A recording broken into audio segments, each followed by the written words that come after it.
The August sun beat down on the Montana Territory train depot like a hammer striking iron, and Reed Callahan felt sweat run down his spine as he stood waiting at the edge of the wooden platform. In his rough hands he held a small bouquet of prairie wildflowers, freshly picked that morning, already wilting in the heat.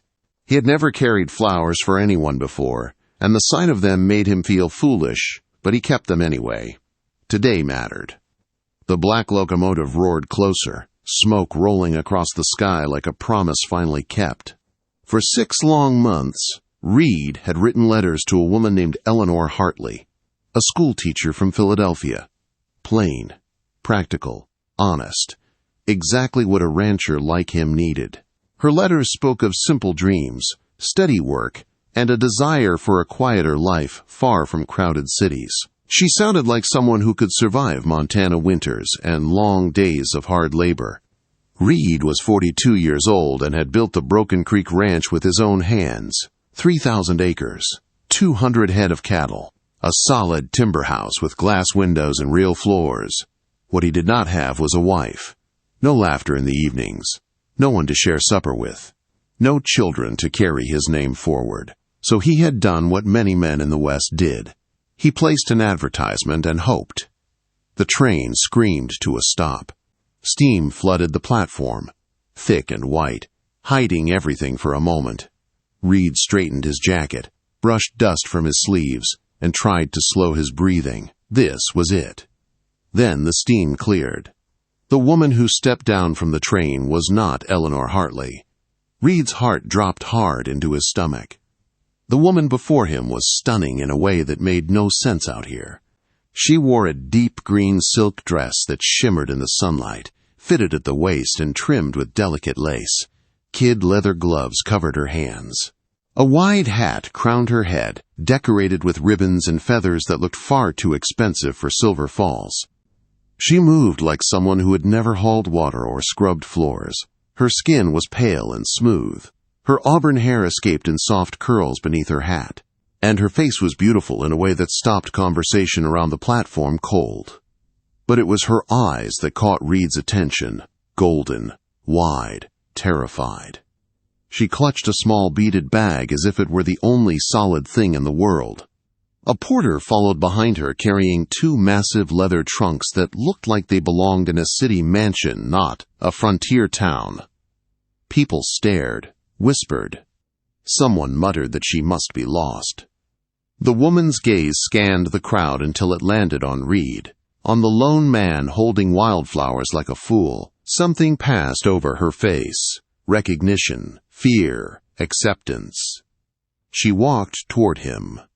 Reed could not move, could not speak. She stopped 3 feet away, close enough that he could smell her perfume, something floral and costly that made his head spin. "Mr. Callahan," she said softly.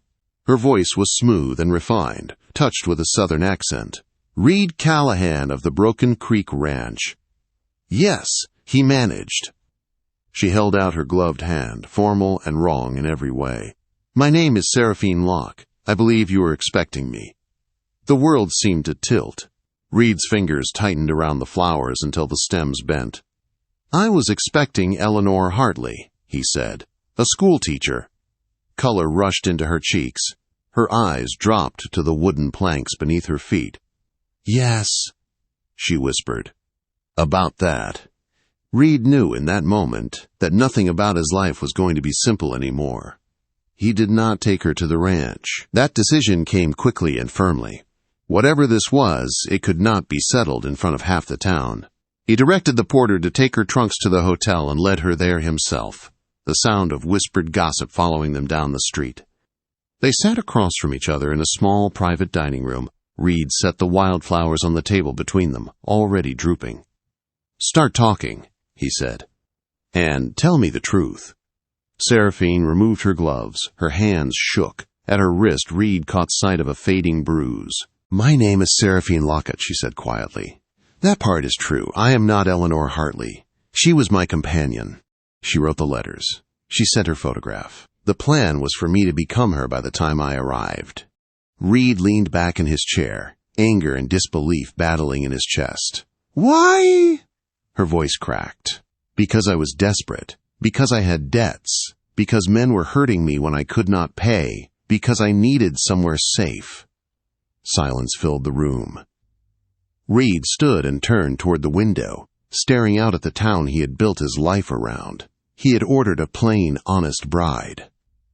Instead, fate had delivered a frightened woman wrapped in silk and secrets. And now he had a choice that would change everything. He could send her away. Or let her stay. And he had no idea which choice would destroy him. Reed paid for Saraphene's room at the Silver Creek Hotel for the week and left town before sunset, riding hard back to the Broken Creek Ranch with his thoughts tangled tighter than barbed wire. He told himself he had done the right thing. He had given her money, protection, and a way out. Whatever trouble followed her had no place in his life. Yet the ranch felt different that night. Too quiet, too empty. The wind moved through the grass like a voice asking questions he did not want to answer. Reed drank his coffee cold and stared at the dark, seeing golden eyes instead of fence lines. Saraphene spent that first night sitting on the edge of the hotel bed, staring at the money Reed had given her. It was more than she had seen in years. It could buy her a ticket east and a chance to disappear, but when she closed her eyes, she saw the disappointment on Reed's face and felt the weight of what she had done settle deep in her chest. Running again felt like dying slowly. The next morning she went to the church. The white clapboard building sat quiet in the early light. Saraphene nearly turned back twice, but she forced herself forward and knocked. Sarah Blackwood, the minister's wife, answered. Her eyes were kind but sharp, the eyes of a woman who had survived hardship without losing herself. "I'm looking for work," Saraphene said simply. "Any kind of honest work." Sarah studied her, the fine dress, the careful posture, the fear hidden behind control. "Can you read and write?" "Yes." "Teach children?" "I can learn." That was enough. By noon, Saraphene stood in front of 6 children in a small schoolroom, her heart pounding harder than it had on the train platform. They stared at her openly. Some whispered. One boy laughed when she stumbled over chalk dust. She did not run. She taught them letters and numbers the way she had learned, with stories and patience. When she failed, she tried again. By the end of the day, her feet ached, her throat burned, and her dress was smudged with chalk. It was the most honest exhaustion she had ever known. Days passed. Saraphene returned to the church school each morning. She cleaned floors. She scrubbed ink from desks. She learned to bake bread with Sarah, burning 2 loaves and laughing through the shame. Her hands blistered. Her pride cracked. Something stronger grew beneath it. The town watched. Some whispered cruelly, others waited, a few nodded in quiet approval. Reed came into town once a week for supplies. He did not seek Saraphene out, but he saw the signs. Children laughing as she walked past. Sarah Blackwood greeting her by name, a faint bruise of flour on her sleeve. He told himself it meant nothing. Still, he noticed. Then the storm came. It rolled in fast from the north, black and furious. 3 children from the McCready Ranch went missing that afternoon, caught checking traps too far from home. Panic spread through Silver Falls like fire in dry grass. Men saddled horses. Women prayed. Saraphene heard the shouting and ran toward it without thinking. She knew the children. She had taught them. When the search parties formed, she stepped forward. "I'm coming," she said. Reed was already mounted when he saw her, wet hair pulled back, dress torn at the hem, fear in her eyes and fire beneath it. "This is dangerous," he said. "So is staying behind," she answered. They rode together into the storm.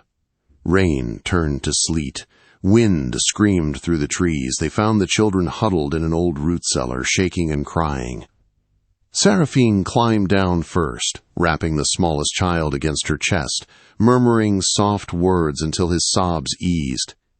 Reed broke down the door wider and hauled the others out. They rode back soaked and freezing, but alive. That night, word spread faster than the storm ever had. Saraphene sat by a fire in the McCready cabin, trembling from cold and release. Reed watched her quietly. He saw the bruises on her hands, the steadiness in her movements, the way the children clung to her without question. She was not the woman who had stepped off the train. Days later, another test came. A woman went into labor at a remote ranch. The midwife was gone. The doctor was old and needed help. Someone remembered that Saraphene had studied medical texts. Someone else said she had steady hands. She went. Blood, screams, fear thick in the air. Saraphene followed instructions, held strong, pushed past terror.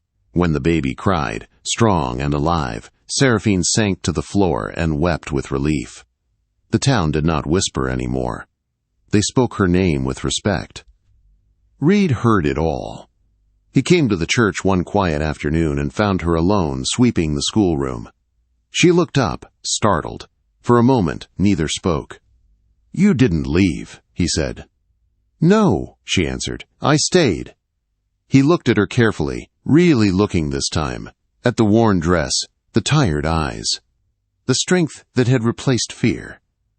"I was wrong about one thing," Reed said. "You're not useless." Saraphene swallowed. "I'm still learning." "So am I," he said. Outside, the Montana sky stretched wide and blue. Two people stood in a small schoolroom, both changed, both uncertain, and both facing a truth neither had expected. This story was not over. Silver Falls changed quietly after that.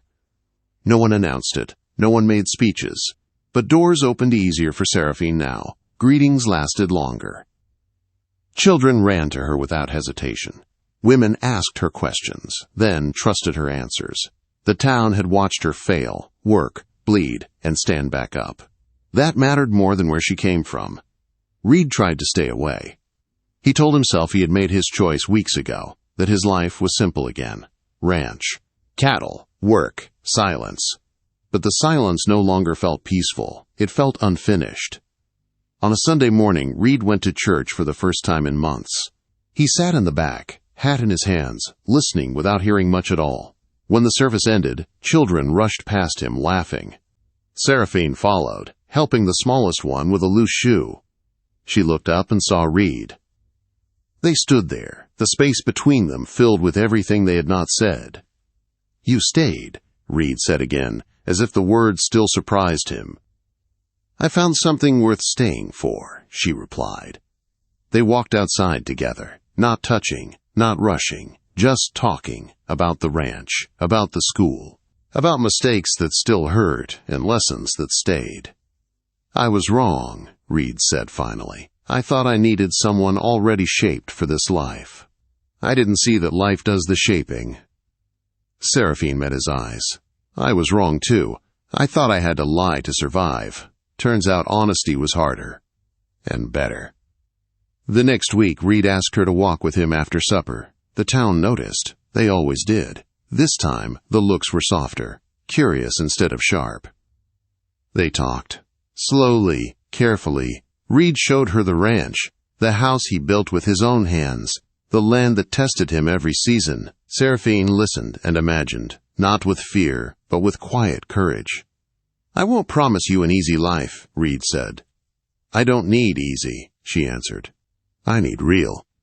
Winter came early that year, harsh and unforgiving. Saraphene learned to break ice from water barrels, learned to bake bread that fed more than pride, learned how silence could be full when shared. Reed learned too. He learned patience when she failed, trust when she tried, joy in watching someone become strong instead of expecting strength from the start. In spring, Reed stood in front of the church with Saraphene beside him and spoke clearly so there could be no doubt. "I am asking this woman to be my wife, not because she fits a plan, but because she earned her place in my life." Saraphene said yes with steady hands and clear eyes. Their wedding was simple. Wildflowers. Sunlight. Honest vows spoken without fear. The town gathered not out of curiosity, but pride. They had watched this story grow from its broken beginning. Marriage was not magic. Saraphene struggled. Reed stumbled.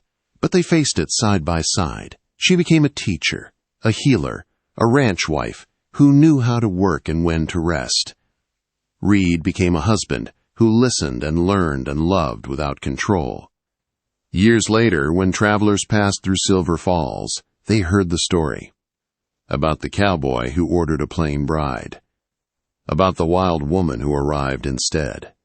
And about how both of them were changed forever because neither one ran when things went wrong. Some stories begin with